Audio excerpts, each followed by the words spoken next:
everyone, good morning. Myself Amrita Chandrakar. Today my topic is professional ethics. व्यावसायिक आचार या व्यावसायिक नीति। व्यावसायिक आचार व्यावसायिक नीति से हमारा तात्पर्य है कि जो प्रोफेशनल इथिक्स का हिंदी अनुवाद जिसको हम व्यावसायिक नीति या आचार कहते हैं। प्रोफेशनल से एथिक्स का तात्पर्य होता है व्यावसायिक। इसका अर्थ है किसी व्यवसाय विधि विशेष से, जबकि एथिक्स का अर्थ तात्पर्य होता है आचार शास्त्र या नीति शास्त्र से। हम दोनों के समन्वय को देखते हैं, समन्वित दोनों को समन्वित करके देखते हैं तो स्पष्ट होता है कि किसी व्यवसाय से संबंधित आचार या नीति, इसी को ही हम आचार शास्त्र या नीति शास्त्र, इसी को ही प्रोफेशनल एथिक्स या व्यावसायिक नीति कहते हैं। प्रत्येक व्यवसाय की अपनी एक व्यावसायिक आचार नीति होती है। उसी प्रकार हम देखते हैं शिक्षकी कार्य का भी अपना एक व्यावसायिक नीति है। उस नीति के आधार पर ही जो व्यवसाय हमारे जो शिक्षकी व्यवसाय है वो सम्मानित होते हैं।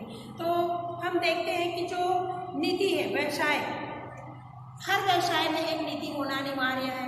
जब वो नीति के आधार पर ही वो जो व्यवसाय है वो संचालित होते हैं तो वह व्यवसाय जो है वो पूरी तरह हमारे जो उद्देश्य है उसको प्रदान करते हैं। तो उसी प्रकार शिक्षकी व्यवसाय में भी आचार नीति का होना आवश्यक है। प्रत्येक व्यवसाय की अपनी एक मापदंड, अपनी एक नीति होते हैं जो उसके एक स्वरूप होते हैं। ठीक उसी प्रकार शिक्षकी व्यवसाय के भी अपने एक मापदंड होते हैं। चूँकि आज शिक्षकी व्यवसाय का महत्व इतना अधिक बढ़ गया है कि शिक्षक के बिना कोई कार्य जो है वो शिक्षकी कार्य जो है वो संपन्न नहीं हो सकता। तो जो शिक्षक के संबंध में व्यवसाय जो अपना क्या है, शिक्षक का जो व्यवसाय उसकी भी एक व्यावसायिक नीति होनी जरूरी है। शिक्षक का व्यवसाय आज आर्थिक उत्पादन के रूप में देखा जाता है, आर्थिक साधन के रूप में देखा जाता है। शिक्षक का पहले कार्य जो होता था समाज सेवा के लिए होता था, आज उसका स्वरूप बदल गया है। वो एक जीविकोपार्जन के रूप में भी शिक्षकी कार्य जो है होने लगा है। तो इस प्रकार जो शिक्षकों में अन्य जो व्यवसायों का पतन होना प्रारंभ हो गया, वैसे ही जो शिक्षक है, शिक्षकी कार्य है, उसमें भी पतन होना प्रारंभ हो गया। तो इस पतन को और अधिक होने से बचाने के लिए शिक्षकी व्यवसाय में आचार नीति का, शिक्षा नीति का होना आवश्यक है। प्राचीन दृष्टि से हम देखते हैं, प्राचीन काल में से ही जो शिक्षकी व्यवसाय है वो प्रतिष्ठापूर्ण रहा है। गुरु शिष्य का संबंध अति पवित्र और जो निष्ठापूर्ण रहा है। जो समाज में शिक्षक को आदर की दृष्टि से देखा जाता है। साथ ही साथ शिक्षकों को युग निर्माता या युग निर्माणकर्ता समझा जाता है। लेकिन आज जो शिक्षकी कार्य एक व्यवसाय का रूप धारण कर रहा है, इसके कारण उसके जो नीति थी, उनके जो मूल्य है शिक्षकों के, उस मूल्य में गिरावट आने लगी है। तो इस प्रकार हम देखते हैं शिक्षक को आज एक कर्मी जो उसके सम्मान है उसमें भी गिरावट आने लगी। शिक्षक को एक सम्मानीय व्यक्ति न मानकर एक कर्मी माने जाने लगा है। अब हम देखते हैं शिक्षकों के लिए व्यावसायिक नीति क्या है। तो शिक्षकों के लिए जो विभिन्न प्रकार के व्यावसायिक नीति उसमें है मानवीय मूल्य या मानवीय अधिकार। प्रत्येक व्यक्ति का अपना एक मानव का मूल्य होता है। उस मानव मूल्य के अंदर व्यक्ति को अपने जो कार्य है वो करना चाहिए। हर व्यक्ति की अपनी जो नीति है, जो मूल्य है, जो एक मानवीय मूल्य होता है, उस मूल्य की तरह से शिक्षकों का भी अपना एक मानवीय मूल्य और मानवीय अधिकार होना चाहिए। फिर है हमारा व्यवसायिक निष्ठा। जब तक किसी भी व्यक्ति की अपने व्यवसाय के प्रति निष्ठा नहीं होती, उस व्यवसाय में सफलता संभव ही नहीं होता। उसी प्रकार शिक्षकी व्यवसाय में भी निष्ठा होना अनिवार्य है। अपने व्यवसाय को एक निष्ठापूर्ण तरीके से करने से किसी भी व्यवसाय में सफलता जरूर प्राप्त होती है। तो उसी शिक्षक को भी अपने व्यवसाय के प्रति पूर्ण निष्ठा के भाव से कार्य करना चाहिए और अपने जो विद्यालय है, अपने जो शिक्षकी कार्य है, उसको निष्ठापूर्वक अपने कर्तव्यों का पालन करना चाहिए। अब हम देखते हैं निजी या निजता। जो निजीपन है, किसी भी काम अपनापन, निजीपन, तो उस व्यवसाय में अपना निजीपन होना जरूरी है, निष्ठा का भाव होना जरूरी है। अध्यापन व्यवसाय निष्ठा का जो अत्यधिक महत्वपूर्ण स्थान होता है। प्रत्येक व्यक्ति की अपनी निजी भाव होता है, निजी अधिकार होता है, बल्कि माता पिता जो और साथियों के संबंध में अपनत्व जो होते हैं, निजीपन है, उन सूचनाओं को संवेदनशील होता है। तो शिक्षक को अपने अध्यापक जो विद्यार्थी है उनके कुछ जो बात होते हैं उनको अपने तक सीमित रखना चाहिए, निजीपन होना चाहिए, उसकी बात जो है उसको किसी और के समक्ष नहीं रखना चाहिए। अध्यापन में अब हम देखते हैं साथ ही साथ कुछ और वैश्विक आचार नीति है, जैसे जो शिक्षक होते हैं, शिक्षक को अपने कार्य के प्रति निष्ठा होना जरूरी है। शिक्षक में किसी भी प्रकार के जो अभिभावक है उसके या विद्यार्थी के साथ जो लेन देन है वो नहीं करना चाहिए, आर्थिक लेन देन नहीं करना चाहिए। हम देखते हैं कि जो शिक्षक के द्वारा सभी के साथ एक साथ समानतापूर्ण व्यवहार करना चाहिए। शिक्षक की जो वेशभूषा है सम्मानीय होना चाहिए। फिर शिक्षक को एक जो उसके स्वभाव है वो सहनशील, मृदुभाषी और कोमल स्वभाव का होना चाहिए। शिक्षक के जो कार्य है वो सम्मानीय होना चाहिए। शिक्षक को हमेशा सामाजिक कार्यों में लिप्त होना चाहिए। सामाजिक कार्यों को करने की हमेशा बच्चों को प्रेरणा देते रहना चाहिए। शिक्षक को किसी भी प्रकार के मादक द्रव्य पदार्थों का सेवन करने वाला नहीं होना चाहिए, धूम्र पदार्थों का सेवन करने वाला नहीं होना चाहिए। शिक्षक के द्वारा अपने घरेलू कामों में जो विद्यार्थी है उसको लिप्त नहीं करना चाहिए।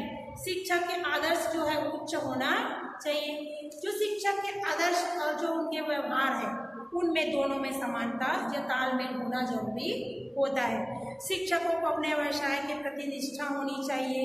शिक्षकों में का जो अपने कार्यों के प्रति पूर्ण जिम्मेदारी और के साथ करने की, निर्वहन करने की भाव होना चाहिए। शिक्षकों को जो शिक्षा समयबद्धता, कर्तव्य निष्ठा और जो ईमानदारी, नैतिक गुण है उसका होना अनिवार्य होता है। शिक्षक जो है हड़ताल, तालाबंदी तथा हिंसा आदि कार्यों में लिप्त नहीं होना चाहिए। शिक्षकों को पूर्णतया अनुशासित होना चाहिए।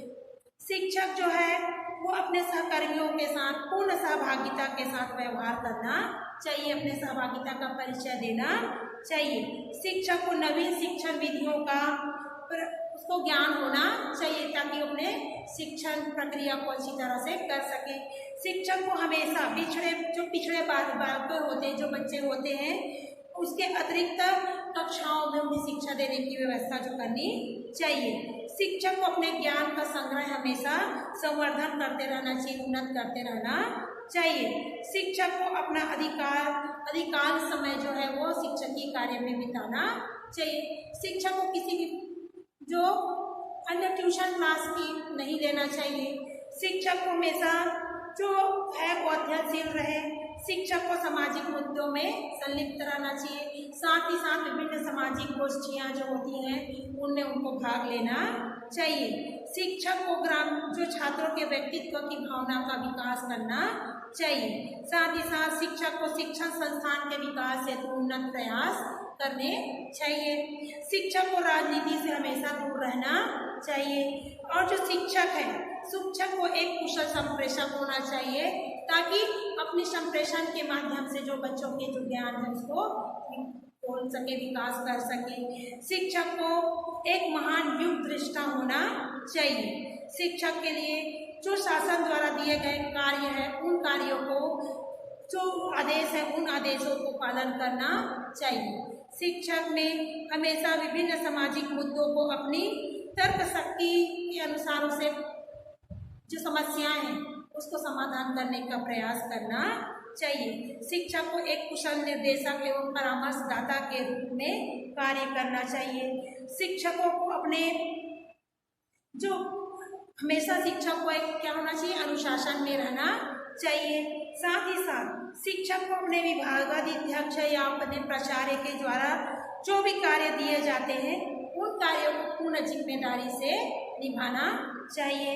शिक्षक जो है नवीन शिक्षण विधियों के प्रति शिक्षण के न्याय होकर शिक्षण के प्रति न्याय करना चाहिए। तो ये थी शिक्षण जो शिक्षकों के लिए व्यावसायिक मूल्य। अब हम देखते हैं नैतिकता से संबंधित वर्तमान मुद्दे। नैतिकता से संबंधित वर्तमान मुद्दे में है जो है अध्यापक शिक्षा में भ्रष्टाचार। आज हम देखते हैं कि जो अध्यापक शिक्षा है उसमें अधिक ज़्यादा भ्रष्टाचार होने लगा है। सभी तरफ जो भ्रष्टाचार दिखता था वो आज अध्यापन कार्य में भ्रष्टाचार होने लगा है। शैक्षिक संस्थाओं का निजीकरण। आज हम देखते हैं कि जो सरकारी स्कूल होते थे वो सब स्कूलों का अब क्या होने लगा है, निजीकरण करने लगा है। उसके कारण विभिन्न प्रकार के जो समस्याएं हैं वो होने लगा है। उसमें अब देखते हैं राजनीतिक हस्तक्षेप। शिक्षा के क्षेत्र में राजनीति जो है वहाँ भी अपना कदम रख चुकी है। शिक्षा को भी राजनीति अपना प्रभाव कर रही है, प्रभावित कर रही है। फिर है पक्षपात मूल्यांकन। पक्षपातपूर्ण मूल्यांकन प्रक्रिया में कई तरीके के पक्षपात होने लगे हैं। तो यहाँ पर हमने उन पक्षपात को दूर कर मूल्यांकन प्रणाली को स्वच्छ रखना चाहिए और अंक प्रणाली के जगह में ग्रेडिंग प्रणाली, सालाना मूल्यांकन के जगह में जो मूल्यांकन की अन्य और प्रक्रियाएं हैं, तिमाही, छमाही, साप्ताहिक और जो ऐसे मूल्यांकन प्रणाली का प्रयोग करना चाहिए। अध्यापकों की अनुपस्थिति, यह भी एक वर्तमान मुद्दा, एक वर्तमान समस्या है कि शिक्षक जो होते हैं विद्यालय में अनुपस्थित रहते हैं। तो यह भी एक वर्तमान मुद्दा है। फिर है अध्यापक विद्यार्थी के संबंधों में सीमा रेखा। तो विद्यार्थी और जो अध्यापक है उनके दोनों के बीच जो संबंध है वो पारदर्शिता होना चाहिए। तो जो अध्यापक और शिक्षार्थी का संबंध है उनके संबंध गुरु शिष्य का संबंध होना चाहिए, मैत्रीपूर्ण संबंध होना चाहिए। जो दंड या किसी भी प्रकार के जो होते थे सजा, वैसा ना होकर उनके जो प्रेम संबंध है जो प्रेम पूर्वक और सहयोगपूर्ण होना चाहिए। अब हम देखते हैं शिक्षकी व्यवसाय में गिरावट के कारण। आज धीरे धीरे जो शिक्षकी का है जो व्यवसाय है उसमें गिरावट होने लगी है। शिक्षकी कार्यों में विभिन्न प्रकार के जो समस्याएं हैं वो आने लगी। तो उन समस्याओं के कारण क्या है, वो गिरावट का जो शिक्षा के स्तर है उसमें जो कमियां आ रही है उन स्तर का कारण क्या है। तो पहला कारण है शिक्षा का बाजारीकरण अथवा उसका निजी व्यवसायीकरण कर देना। शिक्षकी कार्य को आज एक सामाजिक कार्य के बजाय एक व्यवसायिक कार्य की तरह किया जाने लगा है। एक हम देखते हैं कि जो समाज के जो सब होते थे प्रभु धर्म द्वारा किसी भी जाति वर्ग के लोगों को जो शिक्षा दी जाती थी वो निःशुल्क होती थी, धर्मार्थ भाव से किया जाता था। समाज सेवा के रूप में शिक्षकी कार्य जो है उसको किया जाता था। लेकिन आज वर्तमान समय में वह भावना समाप्त होकर जो आज एक व्यवसाय के रूप में होने लगा है। दूसरा हम देखते हैं शिक्षकों की अत्यधिक उपलब्धता। शिक्षकों की अत्यधिक उपलब्धता के कारण भी जो शिक्षा के स्तर है, जो शिक्षक की जो सम्मान है उसमें भी गिरावट आ रही है। हम देखते हैं कि शिक्षकी कार्य में गिरावट के कारण अभी उसकी अधिक उपलब्धता भी है। वर्तमान में जो किसी भी व्यवसाय में नहीं हो जा पाता या व्यवसाय नहीं मिल पाता या नौकरी नहीं मिल पाती तो लोग जो है वो शिक्षकी कार्य में प्रवेश लेते हैं, ये प्रवेश लेने की कोशिश करते हैं। इस प्रकार शिक्षकों की उपलब्धता धीरे धीरे अधिक हो गई है। तो इससे भी ऐसी समस्याएं जो है वो आने लगी है। अब हम देखते हैं नैतिक मूल्यों में कमी। हमारा अगला गिरावट का कारण है नैतिक मूल्यों की कमी। जो शिक्षक होते थे उनके नैतिक मूल्यों में अब पतन होने लगा है। शिक्षक की कार्य को वो सामाजिक कार्य न मानकर एक व्यवसायिक कार्य मानने लगा है, जिसके कारण जो व्यवसायिक कार्य में भी प्रतिस्पर्धा होने लगी। जिस शिक्षकी कार्य उसमें भी प्रतिस्पर्धा की प्रवृत्ति जो है वो लाभ उत्पन्न करने की, लाभार्जन की प्रवृत्ति जो है वो बढ़ गई है। तो इसके कारण शिक्षक जो है विद्यालय में सही ढंग से शिक्षा ना देकर अधिक से अधिक धन कमाने के लिए जो है ट्यूशन क्लासेस वगैरह जो चलाने लगे हैं। तो इस प्रकार उनके नैतिक मूल्यों में गिरावट आने लगी है। शिक्षा की गुणवत्ता है उसमें धीरे धीरे कमी होने लगी है। अब हम देखते हैं अयोग्य व्यक्तियों का जो है में प्रवेश शिक्षा के स्तर में, जो अधिकतर जो शिक्षित व्यक्ति होते हैं, अच्छे मार्क्स वाले जो व्यक्ति होते हैं, वो किसी अन्य उसमें व्यवसाय में चले जाते हैं, नौकरियों में उनका चयन हो जाता है। जो जिनका अन्य नौकरियों में चयन नहीं होता है, जो बच जाते हैं, वो व्यक्ति शिक्षकी कार्य में प्रवेश लेने के लिए प्रयास करता है। तो इस प्रकार अयोग्य व्यक्तियों का प्रयोग जो है वो शिक्षा में होने लगा है। उसके कारण भी शिक्षा की गुणवत्ता में स्तर में गिरावट आने लगी है। फिर है निम्न आय स्तर। शिक्षकों का जो निम्न स्तर होता है, जो शिक्षकी कार्य के लिए वेतन जो देते हैं, वो उपयुक्त नहीं है, सही नहीं है, उसके लिए जितना होना चाहिए उतना नहीं है। तो इस कारण से भी व्यक्ति अपनी आय को बढ़ाने के लिए, जीविकोपार्जन के साधन को बढ़ाने के लिए, चलाने के लिए विद्यालय पर ध्यान न देकर ट्यूशन क्लासों पर ध्यान देते हैं।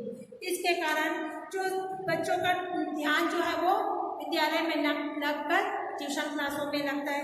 तो जो वहाँ के अध्यापक हैं वो विद्यालय में ध्यान केंद्रित न कर अपने ट्यूशन में भी ध्यान देते हैं। तो इसके कारण भी शिक्षा के स्तर में गिरावट आता है। अब हम देखते हैं सामाजिक उपेक्षा। शिक्षा को आज सामाजिक उपेक्षा के भाव से देखा जाने लगा है। समाज में शिक्षक को जो मान सम्मान दिया जाता था, उस मान सम्मान में अब धीरे धीरे कमी या गिरावट आने लगी है। वर्तमान में शिक्षक को एक कमजोर व्यक्ति के रूप में स्थान दिया जाने लगा है, उसको एक कर्मी के रूप में देखा जाने लगा है।